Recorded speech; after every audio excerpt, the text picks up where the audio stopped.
This is the Becoming Muslim podcast at untoislam.com, the show that helps people convert to Islam with hosts from the US, UK, and Australia. But now, these days, a lot of reverts, they have help. But back in my days when I was going, we didn't have no help. But, I feel that I was strong enough young man to deal with all the ups and downs in life, and because, Allah, those are all just little tests from Allah,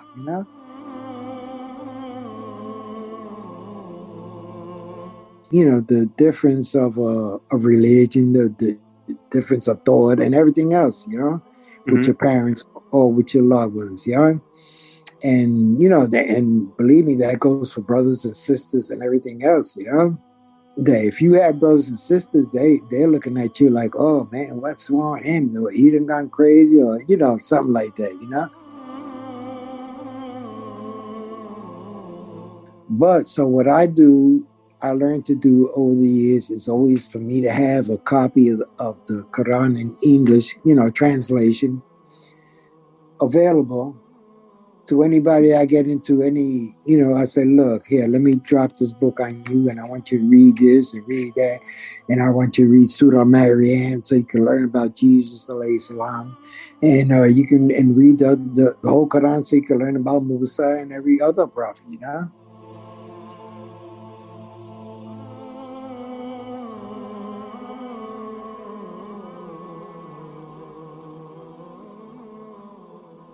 Assalamu alaikum wa rahmatullahi wa barakatuh. Welcome, dear listener of the podcast. Today for our new episode of Becoming Muslim, we are receiving Imam Yusef Maisonet.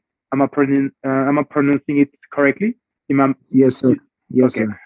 So I'm just going to go for a short introduction. So Imam Maisonet reverted to Islam when he was a teenager living in New York City. He was born in New York City, and he has gone on to visit Europe, Africa, the Pacific, the Middle East, and more, all while learning from the vibrant and diverse Muslim community living there. He has served as an imam for 12 years in Mobile, Alabama. He's also a chaplain for death row inmates and the regular prison population in Alabama.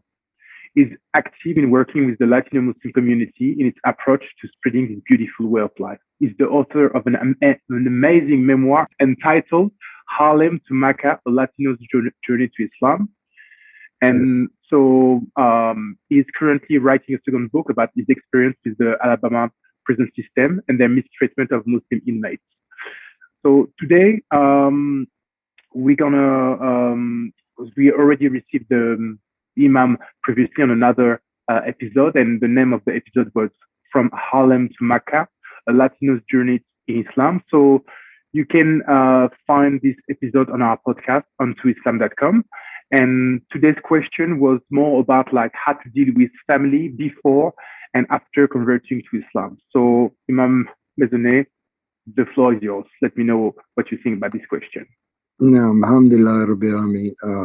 Yes, it's a very important question for the reverts because we all go through that. Some of us are more in tune with our family, so that family doesn't have a big disillusion, you might say, of us becoming Muslim because they always are, But what we have to do is we have to be a little more understanding with our parents because, they raised us and they brought us to better understand of life. Mm-hmm. And so that we should be as patient as Allah was with us, that we didn't need to be with them. But as reverts, that's a lot of information for you to uphold, Yeah. So I would put to you my particular situation which was when I became Muslim. I was so happy and overjoyed and jumping up and down, and I ran up to my mother and I told her I became Muslim. She said, "Okay, that's it." But then when she saw me trying to make my salat, She said, no, no, no, no, no. You can't be doing that here. Bowing down your head on the floor. I said, no, but I'm praying to your same God. But this was something that's very hard for them to understand. Mm-hmm. See, because they haven't read the Quran, and Islam, for as old as it's been in this country, is new into this country. Because I've been Muslim about 50-some years, and I know there was Muslims here way before that. Mm-hmm. So the Muslims been coming to America for quite a while, but they've been diverting their knowledge to us to feed us, this Christianity, which look, Allah said that He sent down the Torah, that He sent down the Injil, and He sent down the Criterion, which is the Quran. So all those books are sacred. So you can't be talking about each other's religion, to insult one another, because it is not going to take you to not nowhere. Mm-hmm. And so then I told my mother, well, look, I'm only 16 years old, but can I go live at my aunt's house? Because she got a room over there that she can let. She said, well, you can go over there, but you have to come home every day to eat. But I said, but Mama, my whole dietary system has changed. She said, don't worry, I'm gonna take care of you. I'm not gonna let nobody put no pork into your food.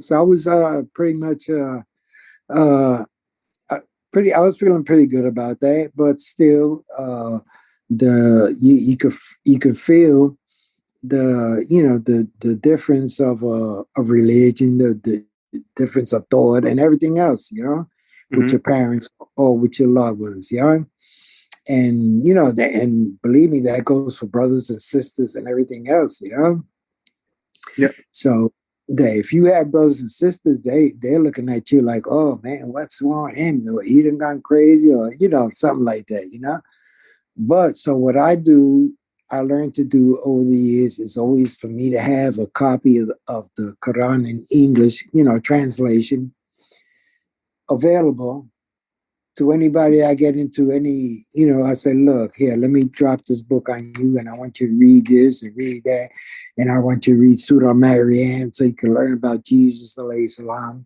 and you can read the whole Quran so you can learn about Musa and every other prophet, Mm-hmm. And believe me that there's been two people that I've given the Quran to that have became Muslim. So alhamdulillah, that I was satisfied with that, Mm-hmm. Yeah, alhamdulillah. But yes, but it's constantly that you're looking, you're constantly working a battle, you're fighting a battle to do what is right, because, look, believe me, your parents, some of them would rather see you out there drunk, getting drugs, getting messed up with drugs or anything like that, than for you to give all that up and for you to be praying to Allah and you for to clean yourself. They just can't perceive that, for some reason, Yeah. So basically, most of the reverts, and especially the ones that I know, they all are into let's say different family units, Islamic family units, Yep. and were they able to get help, seek and get help, inshallah,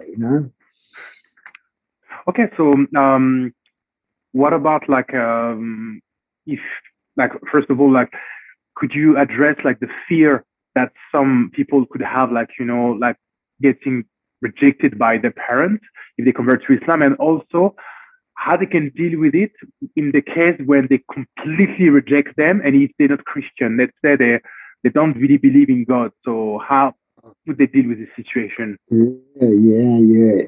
And we have had plenty of circumstances like that, where the parents, they say, we don't believe in this, and we don't believe in God, we don't believe in that. And if you become Muslim, you got to get out of this house. See? So, alhamdulillah, that back in the days that, even though that's what basically my parents told me, but I was able to, you know, to win their favor and to letting them see that I was trying to be a better person, you know? Yep. And so, you know, I promise you that, you know, I begged my mother for her to become Christian, how to become Muslim. And I begged my father, and they just refused. So you know, what could I say? I with a broken heart, I remained Muslim. I couldn't give up my Islam, and I was able to learn my Islam through plenty of brothers. I sought out different schools, and I believe me, I went to all schools of thought. You know, believe me, you know, yeah, all schools of thought. You know, and alhamdulillah, I mean that. Look, you know, I just said on what Allah says in the Quran, Ya ayyuhalladhina amanu taqullaha haqqa tuqatih wa la tamutunna illa wa antum muslimun. So this is, you know, I said, obey Allah as you should, be feared, and do not die in no other state but as a Muslim, al-Muslimun. So I took to that, and this is something that I try to practice in my everyday religion, with all my brothers and sisters, you know, regardless of the schools of thought, that we can always, you know, get down and make salat together, you know, and which is a very important thing. So that now these days, a lot of reverts they have help. But back in my days when I was going, we had no help. But you know, I feel that I was a strong enough young man to deal with all the ups and downs in life. You know, and because you know, Allah, you know, those are all just little tests from Allah. You know, to see if you're true, or you know, to your deen or not. So you know, I just said, man, I banged into plenty walls, but I hung on to the rope of Allah, and alhamdulillah, I'm still holding on to it. You know. Alhamdulillah. Did your dad finally accepted it? My sister accepted Islam. Okay. I had a brother of mine accepted Islam. And you know, I have cousins and all these, and they all, oh man, Islam is very good, or you know, so hopefully, you know, inshallah, maybe they'll become Muslim. Yeah. Okay. What else could you give us as an advice for people that want to revert to Islam and just like, you know, fear this parent situation or friend situation, like? Yes. Well, look. One thing that a lot of the reverts, the problems that they have going into like new communities, is, you know, that they're a little shy and things like that. But you know, I was always taught to, you know, to deal with my shyness and all that, and go front and you know, ask questions, and so a lot of them they do. They have meetings every week. And they have help as far as you know, with the prayers, with food, with rent, with anything that has to do anything with helping them out. They get it, you know.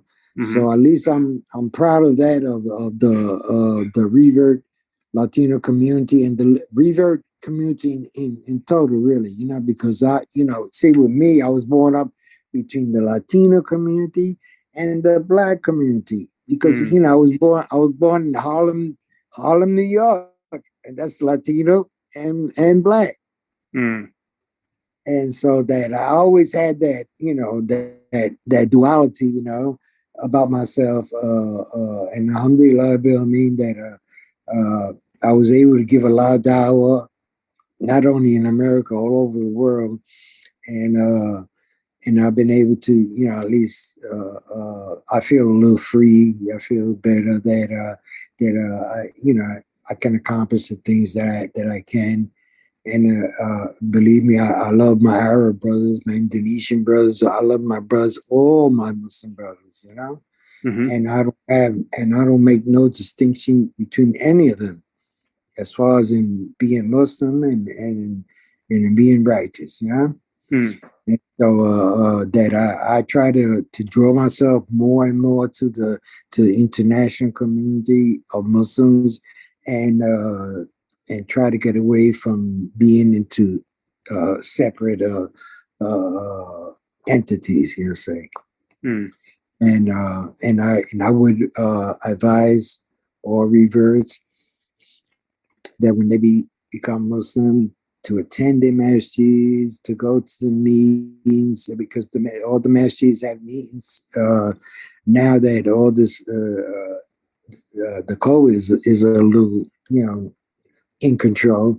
Well, they having meetings, and so attend to every meeting that you can at the masjid, you know.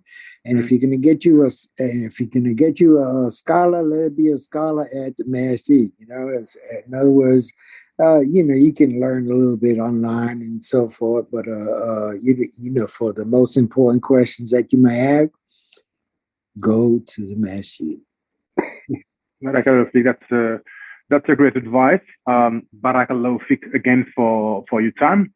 So for all the listeners, if you're interested to find more information about the podcast or about Islam in general, I would invite you to go on our website, untoislam.com. So don't hesitate to give us a review and let us know what you like or even what you didn't like. So please free to share with us any feedback. It's always appreciated and welcome. So on this note, I will conclude the episode for today with Imam Yusef Maisonet. That was a pleasure to have you, and I hope that we can definitely have you again another time for a different topic, maybe a longer. So as usual, we will share, you know, like the details. Like if anybody wants to contact you or know more about you, we'll share this in the details of the podcast. So for all of you listeners out there, and for you, Imam Maisonet, may the peace of Allah be with you all. Assalamu alaikum wa rahmatullahi wa barakatuh. I wish you a very blessed day. And may Allah guide us. Ameen. Ameen. Wa alaikum salam wa rahmatullahi wa barakatuh.